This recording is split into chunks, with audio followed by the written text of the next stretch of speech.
आपल्या शेतकऱ्याची खरेदी करताना काय अशा गोष्टी बघून घेतलं पाहिजे की जेणेकरून ते निरोगी पण असलं पाहिजे आणि तिथून पुढे त्याचं भविष्य वजन वाढ ग्रीप चांगली मिळाली पाहिजे? सर त्याचं काय आहे की केस बकरे घेताना त्याची केस लांब नसावीत, जास्त लांब केस हा नसावे. नसावीत.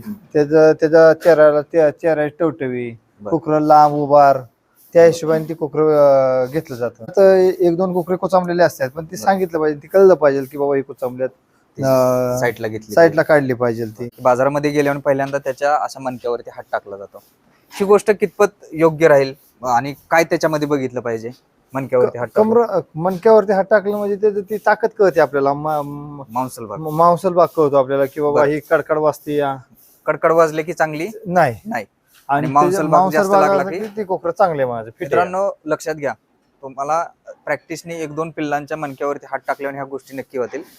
जसं सरांनी सांगितलं की कडकड वाजलं तर समजायचं की त्याला मांसल भाग कमी, त्याचं वजन कमी, जरी ती केसाने मोठं दिसत असलं तरी शक्यतो तसं पिल्लू आपल्याला सिलेक्ट करायचं नाही. ज्या पिल्लाच्या मणक्यावरती मांसल भाग जास्त लागतोय, ज्याचा मणका मांसल किंवा मऊ लागतोय, अशी पिल्लं